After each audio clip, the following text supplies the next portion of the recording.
Hello, and welcome to dotEDU Live, the public policy podcast from the American Council on Education. In this episode of our monthly interactive recording, I'm joined by my regular co-host Sarah Spreitzer, as well as our ACE colleague Stephen Bloom, to talk about divisive concepts and what's happening across the world of higher education policy. Yeah, and John, it was a great conversation with Stephen. Obviously, there's a lot of interest in this topic of divisive concepts and what's happening in the states. We also get to hear an update on federal policy, everything going on in Congress and the administration. And if folks can't get enough of us, they should look to join us at the ACE annual meeting, which is going to be here in Washington, D.C., April 13th through the 15th. If you're interested in registering, it's at aceannualmeeting.org. For the price of registration, you get to hear an update from John in person on federal relations. You get to see 2 live podcast recordings and also a lot of great panels with folks from the Biden administration and the congressional committees talking about all our favorite federal policy issues. Thank you, Sarah. Yeah, and we always love hearing from you and seeing you, the audience for dotEDU Live. So please, I'd reiterate what Sarah said, come out and join us at the AC annual meeting. One of the reasons we always love hearing from you guys is that we appreciate your questions and suggestions for show ideas. And you can share those with us at podcast@acenet.edu. That's podcast@acenet.edu. Now, enjoy the conversation.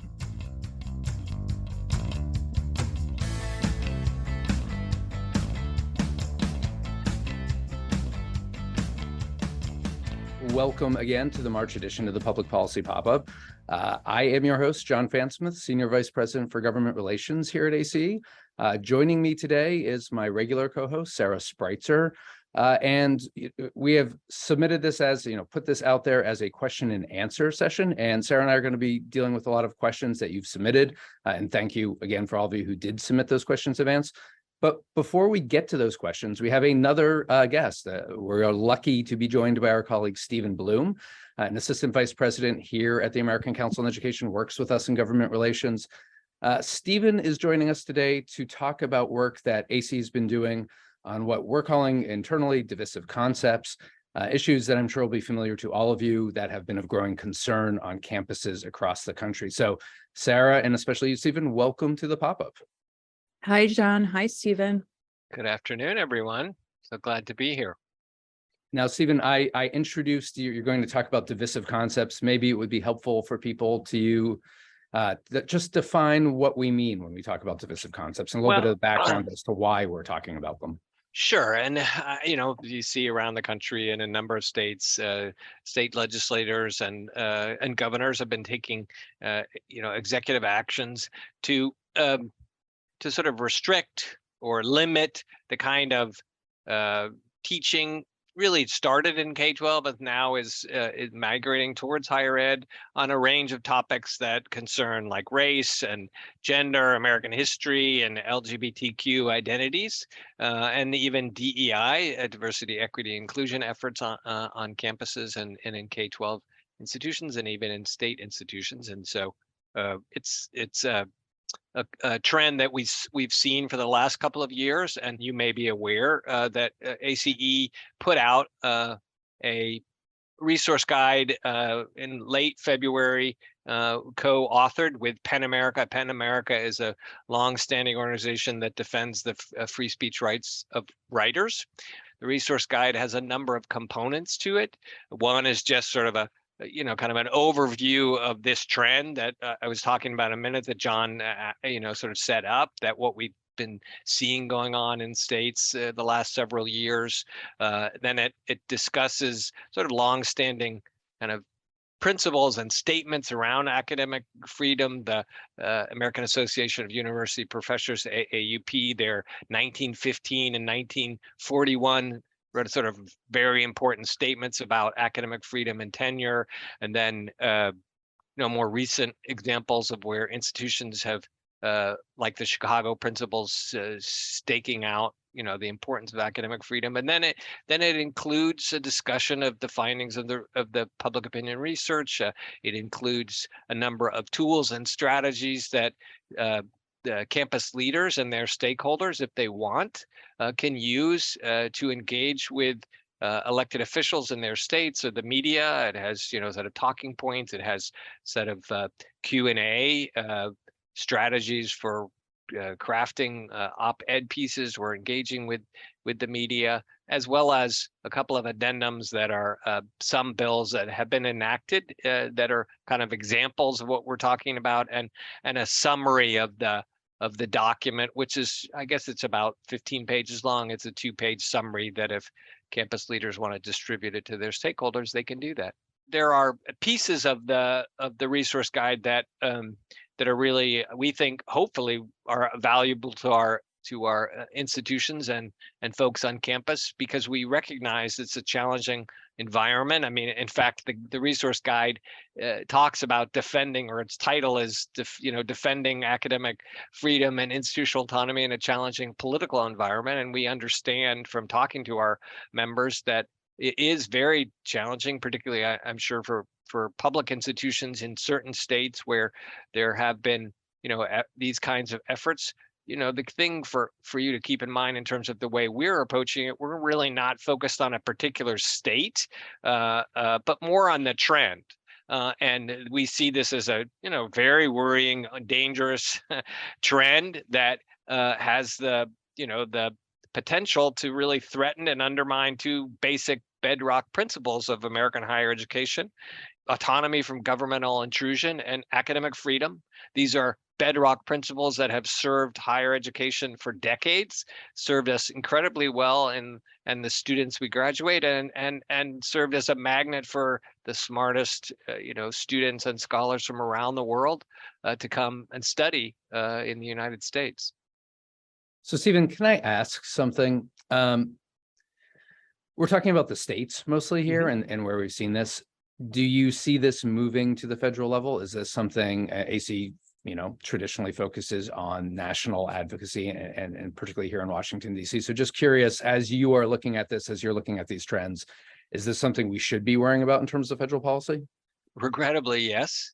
I mean, I think when we started thinking about this last March, we were worried a little bit, maybe not as much as we are now, that this was going to come to Washington. I do know, and Sarah worked on this, there were efforts in some legislation, the National Defense Authorization bill, a sort of a must-pass bill every year, where there was an effort to include some kind of a provision like that would have restricted efforts on campus, not so much what's taught, but I think around DEI maybe in research. And so that was an early example of this potentially coming to Washington. And now I think we're increasingly seeing it, at least verbally. I mean, you see lots of members, particularly in the House, talking about this. Chairwoman Fox of the Ed and Workforce, House Ed and Workforce Committee has talked about it. There was a hearing recently that you all know better than I do, where this was lots of conversation about so-called woke universities. And so unfortunately, the answer is yes. Yeah. And just while we're on the theme of state level issues too, and we tend to see a lot of the same bills in different states. Can you talk a little bit about why that is? And certainly we've been hearing more and more from members about the fact that, what they tend to see popping up in one state quickly follows to their own state. Yeah, well, we don't have, firm evidence. There's my lawyer hat putting on for a second, but it's more circumstantial, right? That we believe that certain organizations like the Manhattan Institute, for instance, are sort of leading efforts to craft model legislation and talking points and strategies for how you'd go about kind of implementing these things. And I think that's what we're seeing is legislation popping up that's very similar, in different states. And, it's, when you see that, at least it's circumstantial evidence that there's being shared similar piece of legislation across states, right? And so I think there's certainly, good case to be made that that there is a concerted effort to spread a kind of model legislation or different kinds of legislation that would approach us from different angles, that states are picking up, or legislators in states are picking up and trying to get passed. So if it's not at your state yet, just wait a month or so. So Stephen, speaking of your legal hat, as you referred to it, as a lawyer, we have two questions that I think will be of interest, or that you will be especially valuable in answering. The first is, we had somebody ask, or at least say, I'm learning that academic freedom may not have the legal protections many of us assume. What can you say about the existing protections around academic freedom, or are there legal protections? It's a great question. I'm not really aware of specific legal protections for academic freedom. I mean, certainly, if you back up, academic freedom is related to free speech. They're a little different concepts, but they are very much, as I said, related. And so at public institutions, the ability of the government, whether it's state or federal government, to restrict what's taught and discussed on campus, and what's researched by faculty members, and basic expressions of academic freedom. There's limits on what the government can do under the First Amendment. And for private institutions, I'm not really aware of specific legal protections, but it's deeply embedded norm within higher education. I mean, I think the question came from maybe an academic, I don't know, a faculty member, and so that this is a concept that that our graduate students learn very much while they're being trained to be academics, if that's what they choose to do with their graduate degree, and certainly undergraduates benefit from it. Our institutions are vibrant places of learning as a result of the principles of academic freedom. Mm-hmm. But it is a big challenge, that in the sense that there may not really be kind of legal protections. I suppose you'd have to look at individual states and individual sort of establishment documents for institutions, particularly public institutions, and maybe for privates too, that they've committed in some fashion that might have some legal binding. But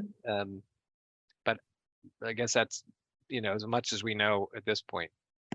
So we also got a question about whether or not you've heard of any plans to challenge the legality of some of these state bills around kind of freedom of speech and other federal protections. Are you hearing anything about that? Yeah, that's a great question, Sarah. Thank you. I mean, we certainly know that the so-called the Stop Woke Act, which was the bill passed last year in Florida, that was challenged in federal court. At least the higher ed component was challenged in federal district court in Florida, and the judge issued a temporary restraining order on the pieces that apply to higher education, which would have restricted teaching around issues like race and the so-called critical race theory and things like that. And that has been enjoined, which is just basically stopped, a legal term for the court telling the government, in that case, Florida, that it can't implement that component of that particular statute. And I wouldn't be surprised if, during this cycle of state legislative action, that if things get enacted, and we already know, I mean, it's pretty active this year since 2021. 86. These are bills that PEN America has identified as educational gag orders. Since January of 21, 86 bills have been proposed in 32 states, and there are currently 21 bills that are live, 7 bills that have been enacted in 7 states, affecting about 40 plus million Americans. And so we do see this as part of the activity at state legislators this year. And so, they have to be, if they're enacted, I would not be surprised if they will be challenged on First Amendment grounds and maybe other grounds as well. So Stephen, I'll say you are clearly, I don't know if touching a nerve is the right one, but we are getting lots and lots of questions about this. Obviously, a lot of interest in the subject area. I had asked you before about state level issues coming up to the federal level. And Crystal Chambers submitted a question that I thought was a pretty good kind of a question, kind of a point. In some ways, didn't all of this actually start with the Trump administration and their executive order barring the use of DEI and federal hiring and other practices? That's a great question, and absolutely right. I do think that certainly kicked off, kind of this trend. I mean, I do remember when several of us at ACE worked on that, a response to that executive order. It was at the very end of the Trump administration, I think in September of 2020, and it sought, requested, it would have required, not requested, required all federal contractors, including higher education institutions, to disclose to the federal government a range of materials related to DEI efforts on campus, and at other federal contractors. And and we were deeply concerned about that executive order back then. I remember being part of a group of us, drafting a letter. And yes, I think it's a great point, and that's a good example of where it happened at the federal level, and sort of ultimately that executive order was withdrawn early in the Biden administration. But we can imagine that could, or something like that could come back here at the federal level. Yeah, and one of the things we often think about this is, the policymakers who are driving a lot of these proposals. There's a political motivation. We're in an election cycle, a presidential election cycle. We understand some in that context, right? There's a political motivation behind the introduction of some of these bills and raising these issues. But Marlene Ross, who, if it is the Marlene Ross, I think it is, a former ACE colleague and a friend to the organization, so happy to hear from her, wrote in, and this is kind of an interesting point to that. She said, "I now live in a more conservative area where people feel these new bills are getting them academic freedom in this ultra-liberal environment that has been existing in higher education institutions." How would you respond to that? And I am interested to see how you would respond to that, Stephen. Thanks, John. Just a little pressure there. You're just live with hundreds of people watching you, so and thanks, formulate Marlene, on the fly. And thanks, Marlene. I'm filibustering here a little bit. Thanks, Marlene, for a great question. I think it's hard to make the case that where government is telling an institution what it can and cannot teach and discuss on campus as giving you more academic freedom. I mean, we can go back and look at a famous case, Justice Frankfurter, and more than 70 years ago. I'm not going to discuss the details of the case or get too much into it, but basically the point that he made is that a free society depends on free universities, free from government intervention, and that universities rely on 4 basic freedoms: the freedom to decide who's going to teach, what they're going to teach, how they're going to teach it, and who gets admitted to an institution. Those are fundamental concepts. So the notion that by restricting what can be taught on campus and how it should be taught on campus to adults, after all, that's what we're talking about. We're talking to young adults. Our institutions are trying to teach them critical thinking skills so that they go out into the world. They engage in our society. They have families, they work in the workplace, they're involved in helping maybe lead companies, establish companies, being entrepreneurs, develop innovative kind of technologies, or if they work in the medical space, life-saving kind of drugs or other developments, that somehow restricting what's taught on campus is going to lead to that kind of a outcome. It seems like you're turning that whole concept on its head. Well, Stephen, for an impromptu answer, you did quite well. That's a great response. So clearly we have the right person working on this. Yeah, that was really great, Stephen. And obviously this isn't the last that we're going to hear on this topic. And we're really happy to have you leading us all in our advocacy around these things. And obviously we'll likely talk about this in a future public policy pop-up. But, switching to kind of what's going on with the rest of Congress, John, some of these issues are also bleeding into kind of what the House of Representatives is working on. And in fact, there's a vote later this week on one of those bills. Yeah, and then really more on the K-12 side, but I think probably later this week, to answer that particular question, the House Education and Workforce Committee is going to have a vote, or actually, sorry, they're moving to the floor this week, a bill that the committee passed called the Parents' Bill of Rights Act, which is modeled very closely on Florida legislation at the elementary and secondary level, so not impactful for our institutions. But I think one of the things that's sort of important, and Stephen's talked a lot about institutional autonomy, particularly about academic freedom. The bills that the House has so far considered aren't on those lines. The other bill that was marked up at the same time as the Parents' Bill of Rights was a bill called the Protecting Women and Girls in Sports Act, which would have barred the participation in women's athletics of people who identified as trans or did not share reproductive biology at birth of that gender. It's less important in terms of the things Stephen has been talking about. They're not really related to that. What's really important is these were the first two bills that committee marked up under Republican majority. And I think, you can safely say these are not necessarily the issues that most people in K-12 or higher ed policy think are the most pressing in terms of where the federal government can intervene and be helpful. These are really the kind of culture war issues that, in an electoral climate like the one we're at, where both chambers of Congress are so closely divided, where the president, certainly to Republicans looks very vulnerable. These are the kind of things that are, electoral issues. They're there to drive the base. They're there to raise support among your base, your caucus. And that's why we're seeing those kinds of things.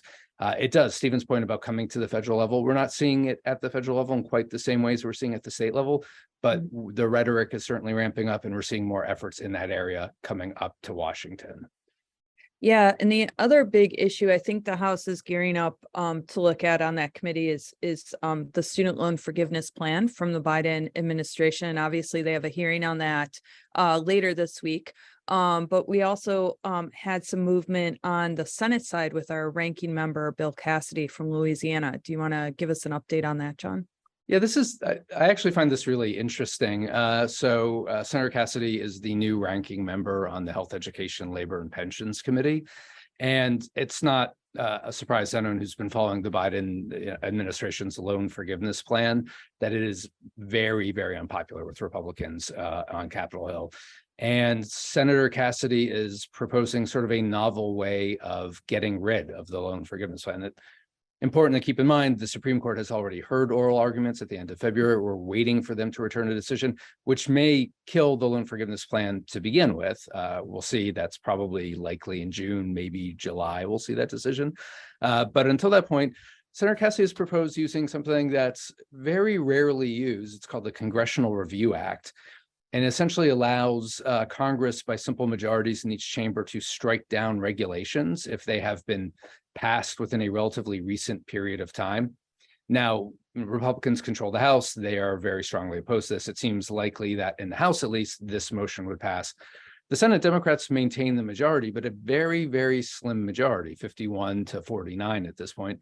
And it's not impossible to imagine there might be some Democrats who are looking at re-election in 2024, who are in areas where perhaps loan forgiveness isn't as broadly popular as it is in other parts of the country, and think, well, this might be a place where they could pull Democratic votes over. Ultimately, it's irrelevant. The president would have to sign off on this. President Biden would clearly not sign off on the bill, rescinding his own signature proposal. But it's a novel attempt, and it's one of those things that actually may put Democrats on the defensive, because they will have to stake a position on what they think of the Biden administration's loan plan. And for some borrowers, that will be very clearly they want their representatives to support it. For others, they may want them to oppose it, and not necessarily an easy vote for senators looking at re-election in a couple of years. So before we move from Congress to the administration, John, we always laugh that we always get the question, what's going on with the Higher Education Act and the reauthorization of the Higher Education Act? And we actually have at least something slight to report for this pop-up. So what is going on with the reauthorization of the Higher Education Act? Yeah, I think the title of this pop-up was Hope for Loan Yes. Forgiveness and Higher Education Reauthorization. Yeah, you just killed the hope for the loan forgiveness. So now let's turn to the reauthorization of the Higher Education Act. These are very similar sets of circumstances, right? There is hope. It's just very slim hope. But, what's important is, as difficult as it may be on the loan forgiveness program that the administration has proposed and the court challenges it faces and political opposition, when it comes to HEA reauthorization, there is a little bit of a spark there, right? Virginia Fox in the House has talked about, she's chair of the Education Workforce Committee, and she has talked very consistently and not just publicly, like her staff has reiterated this point. It is well understood. She wants to put a higher education reauthorization bill forward in this Congress. She wants to see it move through committee, through the floor. I'm sure she would like to see it advance through the Senate and become enacted into law. I don't think that is the likeliest outcome, that we'll actually have a Higher Education Act reauthorization that is approved and that the president would sign and would be enacted. But it's not impossible. And frankly, having a chair of the committee who has really identified this as a top priority, a lot of times where we see these things happening, where they actually get momentum, is somebody pushes forward, puts their ideas out there, and that invites a response. Democrats and Republicans over the last 15 years since it was last reauthorized, there's huge areas of agreement. When you look at a lot of the areas where, and HEA now is, I think, a roughly 1,100 page bill. It's a massive bill. You look at 80, maybe 90% of what's in there, and you can find bipartisan agreement, maybe some slight differences on the approach or exactly what the policy would look like, but a lot of overall agreement. There's just a few big tricky areas that have always kept it from happening, particularly around loans. And whatever you do with loans and financial aid is going to cost hundreds of billions of dollars to change, or it's going to save hundreds of billions of dollars. And that's important, because if you have a bill that makes loans less generous, makes financial aid less generous, it will save the government money. It will certainly be easier to pass among Republicans, especially fiscally conservative Republicans, but it'll make it almost a non-starter for Democrats, who will not want to vote in favor of something that cuts support to students, especially in a time when concerns about college costs are so high. The reverse is also true. If you make those programs more generous, you will lose a lot of Republicans who will think this is fiscally irresponsible, especially on the heels of what we've seen the Biden administration doing that has really raised their ire over those proposals. So it is a challenge. It's, the idea that we'll get there. We always kind of laugh, right, Sarah? I mean, you said it about, will it happen? It probably won't happen to actually be reauthorized, passed into law, but action, motion, momentum, putting it behind it, getting these issues back into the forefront of the discussion, having open debate about what are the right policies to pursue. I think that's all to the good. And frankly, we have been saying for a long time, there's a reason to do a Higher Education Act reauthorization. It's not just Congress doing the responsibility. It's that in 15 years, we haven't had a holistic look at higher education law and how it works together, how the loan programs interact with financial aid programs, how oversight on campuses works. And putting that all together is something that is long overdue. You wouldn't want to do anything else based on, the state of technology, the state of teaching, the state of higher education 15 years ago. I don't know why federal laws are any exception to that. Well, I think one of the hopeful areas that we've heard about that we've heard from Chairwoman Fox and from Ranking Member Scott that they both would like to make sure short-term Pell a reality. And in fact, we've seen Chairwoman Fox propose a bill, the Pell Act. And so, maybe it's not a reauthorization of the entire act, but maybe there is some hope for bipartisan legislation from those committees. Before we turn from the loan forgiveness, we did have one question about which Stephen could be helpful with, is would the Biden loan forgiveness plan, and when we're talking about that, we're talking about federal student loans. It's different from public service loan forgiveness, but would the loan forgiveness plan stimulate the economy, and what are the tax implications if it is deemed legal by the Supreme Court? Well, let's start with the second half of that, the tax implications. Normally, there would be tax implications that would be like a form of compensation that whoever receives it would have to pay taxes on it. But in the Biden administration's first big bill, the Recovery Act bill, I can't remember the specific name of it, but early in the Biden administration, they included a provision that would exempt this student loan forgiveness from taxation for 5 years, so there wouldn't be any if it's upheld by the Supreme Court. And the first part of the question again, Sarah, because I'm old and I It's forget stuff. how will it stimulate the economy? And Oh. will it stimulate the economy? Well, there are those that are worried. Some economists are worried that it's essentially pumping more money into the hands of consumers, and therefore, because they wouldn't have to pay student loan debt. The thing that I sort of scratch my head, and I am not an economist, I'm a lawyer by training, is students, and John, and you guys know this better than I do, they haven't been student borrowers haven't been paying their loans for months, and over a couple of years during the pandemic, right? And so it's not as if it would be a new infusion of capital in the pockets of consumers that they'd have the ability to spend. They just would continue not having to pay these bills. So maybe in the long run, you could see that it had a stimulative effect, but in the short term, I'm not sure how that case is being made. Yeah, and I think it's probably worth mentioning none of us are economists by training, right? So, but even frankly, economists disagree among themselves. And, there is that argument about, well, if you know that you will not have that debt hanging over your head, you'll feel more free spending. Certainly when repayments resume, which is supposed to happen at the end of summer, August 30th or so, having that relief in place will mean there are people who would otherwise be making student loan payments that come back in.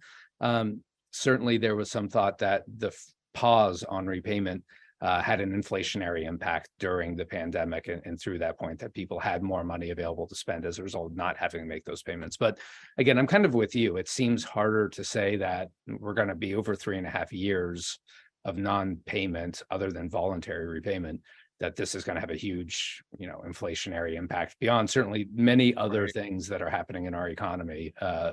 That I think probably have a much larger impact than this would.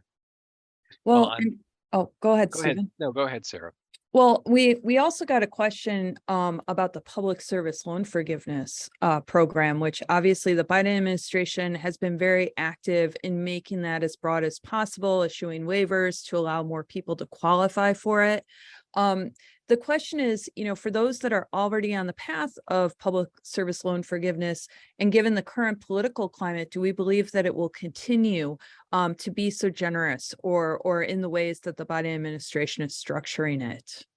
Yeah, it's a great question. I think it's also really important. And somebody in the chat mentioned this too, to be very clear that when we're talking about public service loan forgiveness, the understanding that it is a entirely different and separate program from what the Biden administration has proposed for one-time loan forgiveness.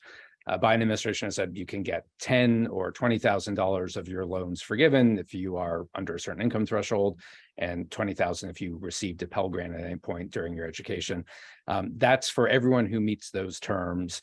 That's broad-based loan forgiveness. Public service loan forgiveness has been in place since 2007. I think the program was passed into 2007, 2008 was when the enacting legislation was passed.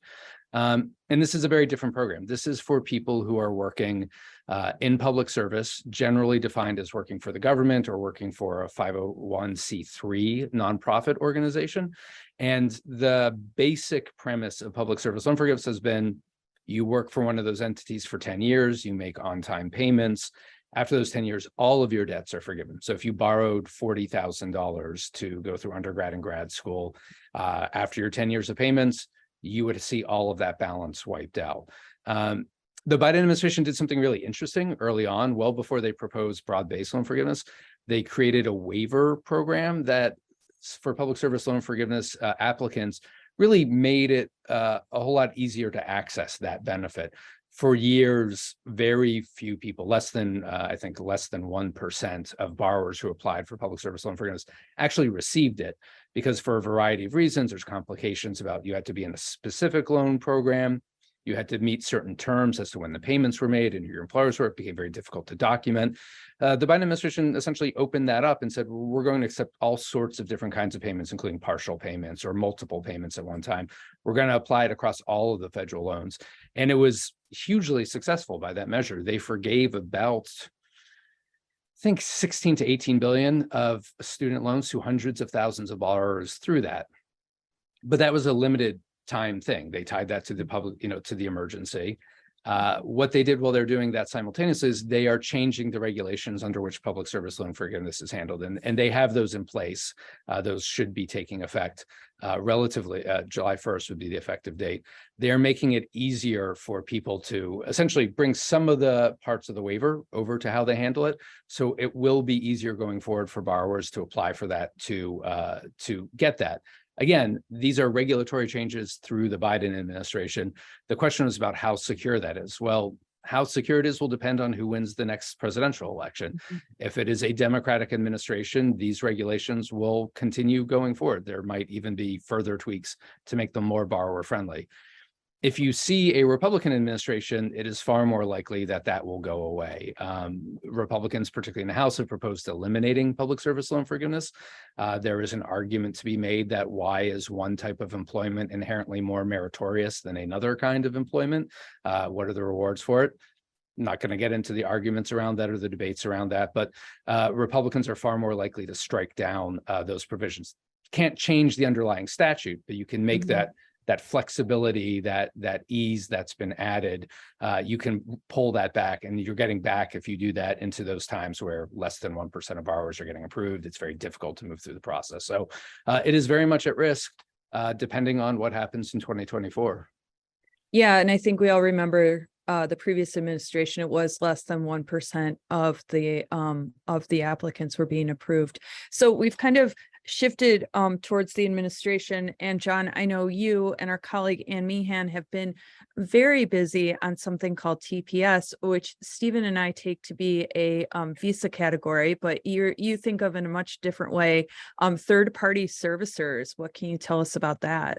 Yeah, it's interesting staff meetings, right? Where Ann and I both have one very clear definition of what TPS is, and it's completely different than what you two see. I'm sort of surprised in some ways we're actually just getting to this now, because this is the thing, at least certainly, that I know Ann has been hearing a ton about, I've been hearing a ton about, really more than any other issue.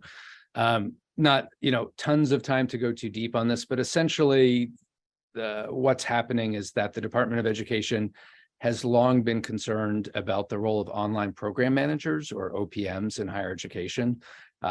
There's been media reports of contractual relationships between OPMs and institutions that led to bad outcomes for students, in some cases led to bad outcomes for the institutions themselves. And last year, the Government Accountability Office issued a report after looking into saying, fundamentally, the Department of Education doesn't know enough to provide good oversight in this area, and they need to ask for more information. They need to gather more information about how widespread these contracts are, what they look like, the varieties of services offered, really to just perform, oversight and accountability. When the department looked at the various options for how they would do that, the one they settled on, somewhat surprisingly to a lot of people, they released new guidance on third-party servicers that expanded the definition of who would be a third-party servicer. And I think their intent was to include OPMs. Third-party servicers historically are really sort of understood to be a specific role, assisting in the management and administration of Title IV operations in a financial aid office. Really pretty technical part of higher education, but one that was well understood by everyone what the rights and responsibilities were. By making the definition so much more expansive, by trying to identify the categories of work that an organization could do on behalf of an institution, it looks like this guidance would pull every, or not every, but a large number of organizations doing things like study abroad programs, or if you are a part of a consortium of institutions that co-develop curriculum and offer courses jointly, then your institution would be a third-party servicer. We talked about an association that provides a software tool for federal compliance to their members, that if that would be considered a third-party servicer because they are helping with the administration of these programs. It is a real mess. The department has asked for comments. Those comments are due on March 30th. AC will be submitting comments on behalf of the higher education community. We would encourage people who are following this and have those same concerns to submit their own comments. The more people hear about that, the better. We have prepared talking points that kind of give a more detailed summary than I just gave of the issue, as well as some information that might be helpful if you do decide to submit comments for the record. The guidance itself is not due to take effect until September 1st. That was delayed from it being immediately active. But the other big thing schools need to know about, if you're not following this, you really should be following this. Someone on your campus should be following this. On September 1st as well, institutions will have to report to the Department of Education all of the relationships they have with outside entities that would fall under this new guidance. And that will be very tricky. Lots of schools are not thinking of those relationships in these terms. There's not an attempt really to pull that together. It's going to be very, very hard for schools to do. Final point, I know this is want to leave a little time for a few other things, but one of the provisions in existing regulations is that a third-party servicer can't be a foreign entity run by a foreign individual based abroad. That's important because lots of academic publishers are based in Canada or based overseas. Lots of information technology providers are based overseas in foreign countries. So schools looking at a learning management system, which is the backbone of their educational enterprise, facilitating student interactions. If the vendor you get it from is Canadian, according to the Department of Education, by September 1st, you need to completely transfer that system to one that's run by a US-based entity. It's likely to cause massive, massive chaos on campuses. So again, hopefully you've seen the talking points, get the seriousness of this issue. I encourage you to look into it if you haven't already, and especially to make comments if this is of concern to you. But Sarah, one last Department of Education regulatory issue, and we had a question about this. One I always like to ask you about, Section 117. And Stephen, we have Stephen here too, Favorite who also regulation. works on 117. So it's the perfect group. Yeah. Talk a little bit about Section 117. I mean, what can we say about 117? It seems to be in much better shape than third-party servicers, at least. No, Not saying a Section lot. 117 is the foreign gift and contracting rule, which many have heard us talk about before, where you have to report foreign gifts or contracts over $250,000. It's been on the books for about 30 years. The department has never carried out formal rulemaking around it. Our institutions have lots of questions about how to do the reporting. There's a very problematic portal that our institutions report through. Recently, the department released a new information collection request, and really the purpose of that was to switch the reporting mechanism from the Office of General Counsel, where it had been moved under the Trump administration, back to federal student aid. And so we took that opportunity to submit a lot of questions, which Stephen was also helpful in helping to prepare, but really it was a repeat of what we had submitted during the Trump administration, because many of the information that they are asking for are things that were put in place under the last administration. And so it's an ongoing issue. We're going to be continuing to work on it. I don't know whether or not Congress will get around to passing on any legislation, but they will likely propose some legislation around foreign gift reporting. And so we will be watching that closely. But John, we did have a question on TPS, which is a question I have for you too, is if the guidance is effective as of September 1st, and we are going about this efforts to get people to comment, what's the likelihood it will be changed or it will be pushed back? Yeah, and this is probably a longer answer than the time allows, but just very briefly, the department has asked for public comments. I think they will probably hear from a lot of organizations that they think, frankly, the guidance itself should be rescinded, that there may not be a good way to fix the problem they are creating. Even if they do attempt to make fixes, and we expect that they will make changes to the guidance by September 1st, based on the feedback they get. There's also going to be a negotiated rulemaking session on third-party servicers, which will kick off this year. So there will be a lot of information, a lot of public discussion, a lot of opportunities for the department to hear about the likely impact of what they're proposing before that September 1st deadline comes. We obviously would like to see very significant changes to what they propose. Whether that will happen or not, I think we will definitely see some changes. Exactly what they will be, exactly how expansive, whether they'll address all of the concerns, that's the bigger question right now. And I really think that we have now actually gone a little bit over our allotted time. Stephen, I want to thank you so much for joining us. Maybe we'll have to figure out some ways to get you back on for other topics as well. Happy to do it. Thank you. And very thankful to all of you for joining us and submitting so many excellent questions. We could not get to all of them in time. You always make this a very lively session, and we appreciate your participation.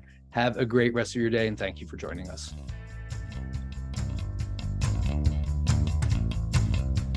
As always, you can check out earlier episodes and subscribe to dotEDU on Apple, Google Podcasts, Spotify, Stitcher, or wherever you listen to your podcast. For show notes and links to the resources mentioned in the episode, you can go to our website at acenet.edu/podcast. While there, please take a short survey to let us know how we're doing. You can also email us at podcast@acenet.edu to give us suggestions on upcoming shows and guests.